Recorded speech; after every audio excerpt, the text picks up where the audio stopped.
আজকের গুরুত্বপূর্ণ আঞ্চলিক সংবাদে সবাইকে জানাই স্বাগতম। আজ ৩ জুন মঙ্গলবার।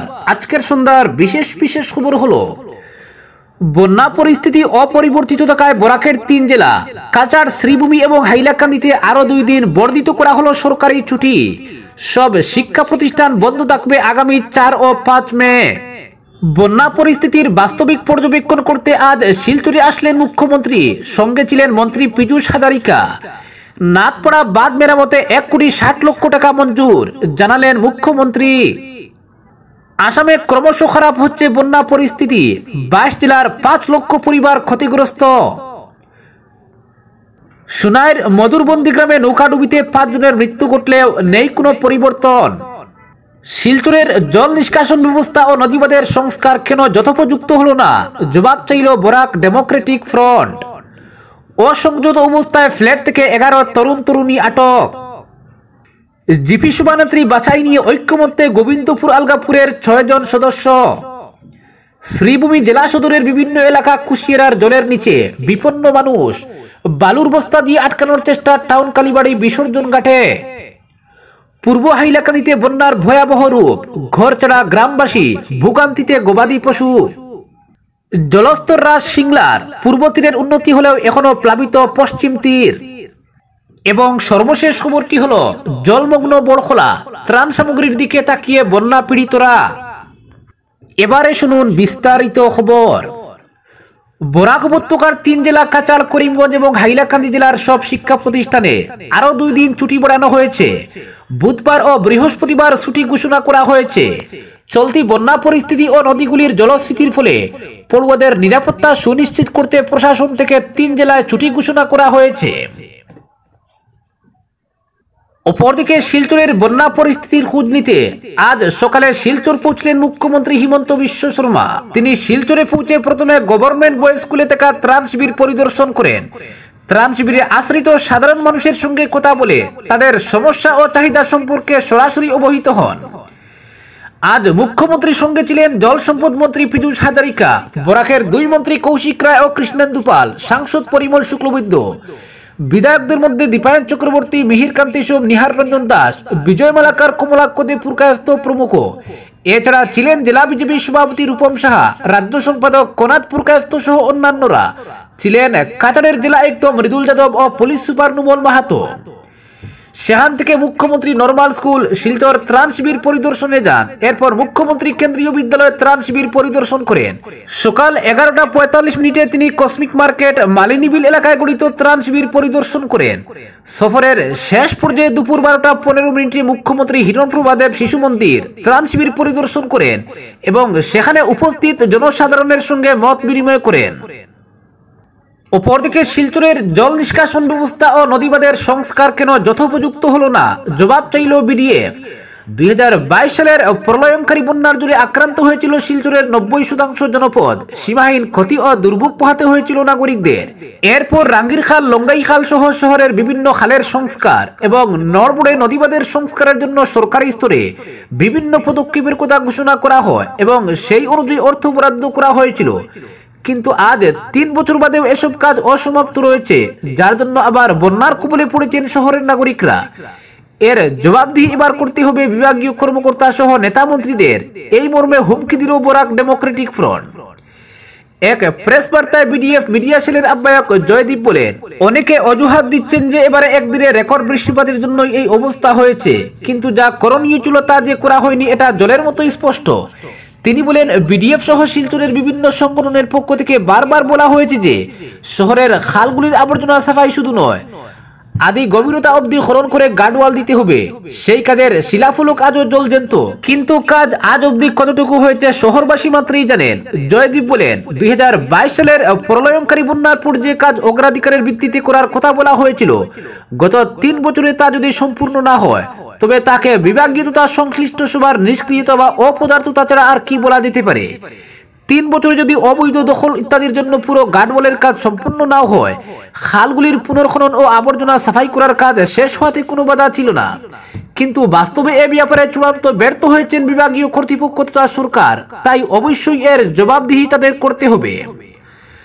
জয়দীপ বলেন, শিলচরের কিছু এলাকায় সম্প্রতি যেসব নালা তৈরি করা হয়েছে তা জল নিষ্কাশন ব্যবস্থাকে অবশ্যই ত্বরান্বিত করেছে এবং এজন্য পুরো প্রশাসন তথা সংশ্লিষ্টদের তারা অবশ্যই অভিনন্দন জানাচ্ছেন। কিন্তু মূল সমস্যার সমাধান না হওয়ার জন্যই আবার জমা জলের দুর্ভোগে পড়তে হয়েছে বৃহৎ সংখ্যক জনগণকে। তিনি বলেন, সোনাই রোডের উচ্চতা বৃদ্ধি করার আগে দুই পাশের এলাকার জল নিষ্কাশন ব্যবস্থাকে কার্যকরী করা জরুরি ছিল। অগ্রাধিকারের ভিত্তিতে কনকপুর অঞ্চলের খালগুলির সংস্কার জরুরি ছিল। জয়দীপ বলেন, এই উপত্যকা প্রকৃত অর্থেই অভিভাবকহীন, তাই বিভিন্ন বিভাগের মধ্যে কোনো সমন্বয় নেই, যে কোনো বিষয়ে স্পষ্ট দিশা নেই এবং সর্বোপরি রয়েছে দুর্নীতি আর ভাগ বাটোয়ারার অঙ্ক। সবটার প্রতিফল ভোগ করতে হচ্ছে স্থানীয় জনগণকে। বিডিএফ এর আরেক আহ্বায়ক ঋষিকেশ দে বলেন যে বরাকের জলস্তর এখনো বেড়েই চলেছে। নাথপাড়ার বাঁধ ভাঙ্গন এড়াতে এবার সেই চিরাচরিত বাস এবং জিও ব্যাগ নিয়ে দৌড়াদৌড়ি শুরু হয়েছে। তিনি বলেন, দশকের পর দশক ধরে একই চিত্র দেখা যায়, অথচ বন্যা সমস্যার স্থায়ী সমাধান নিয়ে সরকার প্রশাসন সবাই নির্বিকার। তিনি বলেন, বৈজ্ঞানিক সমীক্ষা ও পরিকল্পনা ছাড়া এই সমস্যার সমাধান কখনোই সম্ভব নয়। তাই অবিলম্বে সরকারি প্রতিনিধি, বন্যা বিশেষজ্ঞ, প্রযুক্তিবিদ এবং সচেতন নাগরিকদের দিয়ে একটি কমিটি গড়ে এ ব্যাপারে স্বল্প ও দীর্ঘমেয়াদী সিদ্ধান্ত নেওয়া হোক এবং সেই পরামর্শ অনুযায়ী সময় ভিত্তিতে পদক্ষেপ নিয়ে এই উপত্যকার বন্যা সমস্যার স্থায়ী সমাধান করা হোক। তিনি বলেন, এই ব্যাপারে বিডিএফ সহ শহরের বিভিন্ন সংগঠন সহযোগিতার হাত বাড়িয়ে দিতে প্রস্তুত রয়েছে, তবে সবটাই সরকারের সদিচ্ছার উপর নির্ভরশীল। অপরদিকে বন্যা পরিস্থিতি ভয়াবহ আসামে। বন্যা ও ভূমিধসে মৃতের সংখ্যা বেড়ে 11 জনে দাঁড়িয়েছে। আসাম রাজ্য দুর্যোগ ব্যবস্থাপনা কর্তৃপক্ষের বন্যা প্রতিবেদন অনুসারে রাজ্যে বন্যায় 6 জন এবং ভূমিধসে এখনো পর্যন্ত 5 জন মারা গেছেন। আসামের 22টি জেলায় 5.15 লক্ষেরও বেশি মানুষ বন্যায় ক্ষতিগ্রস্ত হয়েছে। গত 24 ঘন্টায় আরো একজন বন্যার জলেতে ডুবে মারা গেছেন এবং 2 জন নিখোঁজ রয়েছেন। হুজাই জেলায় একজন ডুবে মারা গেছেন। হাইলাকান্দি ও ডিব্রুগড় জেলায় 2 জন নিখোঁজ রয়েছেন। ব্রহ্মপুত্র নদ, বরাক ও তাদের বেশ কয়েকটি উপনদী নেমাতিঘাট, তেজপুর, বদাতিঘাট, নুমালীগড়, কামপুর, ফুলেরতল এবং শ্রীভূমি সহ একাধিক স্থানে বিপদসীমার উপর দিয়ে প্রবাহিত হচ্ছে। বন্যার জলেতে 12,410.27 হেক্টর ফসলি জমি ডুবে গেছে, যার ফলে কৃষিক্ষেত্রে ব্যাপক ক্ষতি হয়েছে। বন্যায় ক্ষতিগ্রস্ত 1254টি গ্রামের 5,15,039 জন মানুষ। আসাম রাজ্য দুর্যোগ ব্যবস্থাপনা কর্তৃপক্ষ বুলেটিনে বলা হয়েছে যে 65টি রাজস্ব এলাকা এবং 22টি জেলার 1,254টি গ্রামের 5,15,039 জন মানুষ বন্যায় ক্ষতিগ্রস্ত হয়েছেন। সবচেয়ে বেশি ক্ষতিগ্রস্ত জেলা হলো শ্রীভূমি, যেখানে বন্যায় 1,94,172 জন মানুষ ক্ষতিগ্রস্ত হয়েছেন। এরপর কাছাড় জেলায় 77,961 এবং নওগাঁয়ে 67,880 জন মানুষ ক্ষতিগ্রস্ত হয়েছেন। অপরদিকে নাথপাড়া বাঁধ মেরামতে 1,60,00,000 টাকা মঞ্জুর, জানালেন মুখ্যমন্ত্রী। শিলচরে বন্যা পরিস্থিতি পর্যালোচনা হিমন্ত বিশ্ব শর্মার। বেরেঙ্গা নাথপাড়ায় বাঁধ নির্মাণে 1,60,00,000 টাকা মঞ্জুর হয়েছে। শীঘ্রই বাঁধের নির্মাণ কাজ শুরু হবে। আজ শিলচরের সাংবাদিক সম্মেলনে একথা জানান মুখ্যমন্ত্রী ডক্টর হিমন্ত বিশ্ব শর্মা। মুখ্যমন্ত্রী বলেন, এবার কোনো বাঁধ ভাঙেনি, যেসব বাঁধ কিছু ক্ষতিগ্রস্ত হয়েছে তা নির্মাণ করা হবে। আজ শিলচরে পৌঁছে মুখ্যমন্ত্রী সরকারি বালক বিদ্যালয়, নর্মাল স্কুল, কেবি শিলচর, কসমিক মার্কেট এবং হিরণপ্রভা বিদ্যালয়ের ত্রাণ শিবিরে আশ্রয় নেওয়া মানুষদের সাথে কথা বলেন। পরে শিববাড়ি সিঙ্কিং জোন পরিদর্শন করেন তিনি। পরে মুখ্যমন্ত্রী শিলচরের জেলা আয়ুক্ত কার্যালয়ের সভাকক্ষে এক পর্যালোচনা সভায় যোগ দেন। পরে মুখ্যমন্ত্রী শিলচরের ব্যবসায়ী এবং বিভিন্ন প্রতিষ্ঠানের দান করা মুখ্যমন্ত্রী ত্রাণ তহবিলে 1,14,25,000 টাকা গ্রহণ করেন। পরে এক সাংবাদিক সম্মেলনে মুখ্যমন্ত্রী বলেন, কাছাড় জেলার বন্যায় ক্ষতিগ্রস্তদের পাশে আছি। আমরা বন্যার ক্ষতিগ্রস্তদের ক্ষতিপূরণ দিতে প্রতিশ্রুতিবদ্ধ। তিনি বলেন, বন্যা পরিস্থিতির স্থায়ী সমাধান খুঁজে বের করতে এবং ক্ষয়ক্ষতি কমাতে আমাদের প্রচেষ্টায় আমরা কোনো ভুল করিনি। এদিন মুখ্যমন্ত্রীর সঙ্গে 3 মন্ত্রী পীযূষ হাজারিকা, কৌশিক রায় ও কৃষ্ণেন্দু পাল, সাংসদ পরিমল শুক্লবৈদ্য, 3 বিধায়ক দীপায়ন চক্রবর্তী, মিহির কান্তি সোম ও নিহার রঞ্জন দাস সহ অন্যান্যরা উপস্থিত ছিলেন। অপরদিকে অসংযত অবস্থায় ফ্ল্যাট থেকে 11 তরুণ তরুণী আটক। রাত হলেই গুয়াহাটির একাংশ আবাসিক অ্যাপার্টমেন্টে কি ঘটে? ফ্ল্যাটের কার্যকলাপের দায়িত্বে কে? এবার চাঞ্চল্যকর ঘটনা গুয়াহাটির গেমস ভিলেজ প্রকাশ্যে এসেছে। যখন রাত নেমে আসে তখন প্রায়ই কিছু তরুণ তরুণী গেম ভিলেজের A15 ব্লকের 4 নম্বর ফ্ল্যাটে জমায়েত হয়। রাতের অন্ধকারে কিছু রহস্যময় তরুণ ও তরুণী ফ্ল্যাটে আসেন। রাত যত গভীর হয় ততই চিৎকার ও হাসির শব্দে বাতাস ভরে ওঠে এবং তারা বিলাসবহুল গাড়ি বা ট্যাক্সিতে চড়ে বেরিয়ে পড়ে। পার্শ্ববর্তী বাসিন্দারা অবশেষে গেমস ভিলেজের কর্তৃপক্ষকে অবহিত করেছিল। এরপর সোমবার রাতে গেমস ভিলেজের সংশ্লিষ্ট কর্তৃপক্ষ এবং কিছু প্রতিবেশী ফ্ল্যাটে মিলিত হন। তারা এই বিষয়টি পুলিশকেও জানিয়েছে। পুলিশ ঘটনাস্থলে পৌঁছানোর পর শব্দ স্লান হয়ে গেল। বাড়িটি রাতের পার্টিতে পরিণত হয়, যেখানে অসামাজিক কার্যকলাপের ভিড় জমে। একটি রহস্যময় যুবক ও যুবতীদের দল রাতে ফ্ল্যাটে আসে, মদ্যপান এবং বিভিন্ন কার্যকলাপে লিপ্ত হয় যা সমাজকে বিঘ্নিত করে। সোমবার রাতে পুলিশ অসংযত অবস্থায় 11 যুবক ও যুবতীকে আটক করেছে। অপরদিকে শ্রীভূমি জেলা সদরের বিভিন্ন এলাকা কুশিয়ারার জলের নিচে বিপন্ন মানুষ। কুশিয়ারার জল ক্রমশ বাড়তে থাকায় শ্রীভূমি জেলা সদরের বিভিন্ন এলাকায় নদীর জল প্রবেশ করে। নদী তীরবর্তী স্টিমার ঘাট, দেওপুর, চরবাজার, চোরাকুড়ি, মদনমোহন রোডে জল প্রবেশের ফলে সাধারণ মানুষ চরম বিপাকে পড়েন। রবি ও সোমবার মিলিয়ে শহরের 9টি ত্রাণ শিবির খুলে দেওয়া হয়।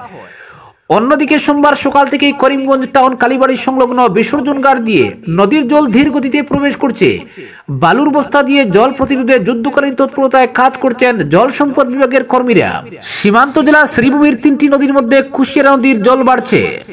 অপরদিকে জলস্তর হ্রাস সিংলার। পূর্ব তীরের উন্নতি হলেও প্লাবিত এখনো পশ্চিম তীর।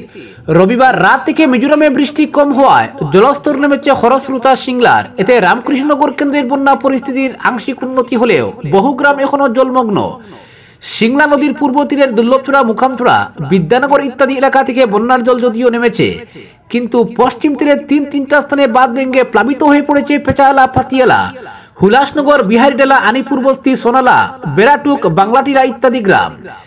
3টি স্থানে বাঁধ ভেঙে এক প্রকার গতিপথ পরিবর্তন করে জনবসতি বহুল বিভিন্ন গ্রাম প্লাবিত করে প্রবাহিত হচ্ছে পাহাড়ি নদী সিংলা।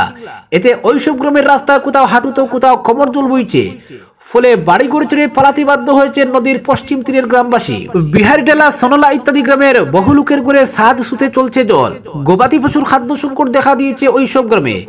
এতে এক হাহাকার পরিস্থিতির সৃষ্টি হয়েছে বন্যা কবলিত গ্রামগুলোতে। এদিকে কেন্দ্রের বিধায়ক বিজয় মালাকার বাইরে থাকলেও তার নির্দেশে বিজেপির বিভিন্ন পদাধিকারী ও নবনির্বাচিত 3 জেলা পরিষদ সদস্য রেজওয়ানা বেগম, পঙ্কজ রায় শর্মা ও প্রণব মুখার্জি স্থানীয় পঞ্চায়েত প্রতিনিধিদের নিয়ে বন্যার্তদের খোঁজ খবর নিচ্ছেন। রামকৃষ্ণনগরের সার্কেল অফিসার সৌভিক দত্ত ছুটে বেড়াচ্ছেন বন্যা কবলিত এলাকায়।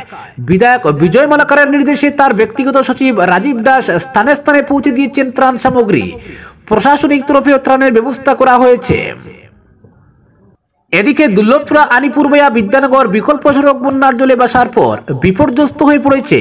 সেই সঙ্গে মেরামতের নামে অর্ধেক ভেঙে বন্ধ রাখা হয়েছে দুর্লভচূড়ার পাকা সেতু। এতে এক প্রকার যোগাযোগ বিচ্ছিন্ন হয়ে পড়েছেন দক্ষিণ দুর্লভচূড়ার লক্ষ লক্ষ মানুষ। এ নিয়ে দক্ষিণ দুর্লভচূড়ার জনগণের মধ্যে ক্ষোভের সৃষ্টি হয়েছে। অপরদিকে জলমগ্ন বড়খোলা। ত্রাণ সামগ্রীর দিকে তাকিয়ে বন্যা পীড়িতরা। থেমে নেই বরাক, এখনো বাড়ছে জল। নতুন করে প্লাবিত হওয়ার পথে বড়খোলা এলাকা। উজান গ্রামের নগদ গ্রামে বাঁধের উপর দিয়ে প্রবেশ করছে বরাকের জল। জল বাড়তে আতঙ্ক গোটা বড়খোলায়। এমনকি বড়খোলার সঙ্গে বিচ্ছিন্ন বেশ কয়েকটি গ্রাম। প্লাবিত এলাকায় গোখাদ্যে ত্রাণ সামগ্রীর দিকে তাকিয়ে আছেন বন্যা পীড়িতরা। জাটিঙ্গা নদী ফুলে ফেপে থাকলেও বরাক নদীর জলে বড়খোলার অনেক এলাকা নতুন করে প্লাবিত হওয়ার দিকে। বিশেষ করে চেঁচড়ি থেকে জাটিঙ্গা ফেরির রাস্তা জলের তলায়। উজান গ্রামের নগদ গ্রামে বাঁধ ভেঙে বরাকের জল প্রবেশ করছে। লক্ষণীয় বিষয় হলো চেঁচড়িজীবীর উজান গ্রামের নদী ভাঙ্গনের আশঙ্কায় বহু গ্রামের মানুষ। বরাক নদীর ভাঙ্গনে উজান গ্রামের 200 মিটার বরাক নদীতে তলিয়ে যায় 2012 সালে। এরপর থেকে বরাকের জল বাড়তেই আতঙ্ক চড়া করে কাশীপুর, জারলতলা, উজাননগর, ভিতরগঙ্গাপুর ইত্যাদি এলাকার মানুষ।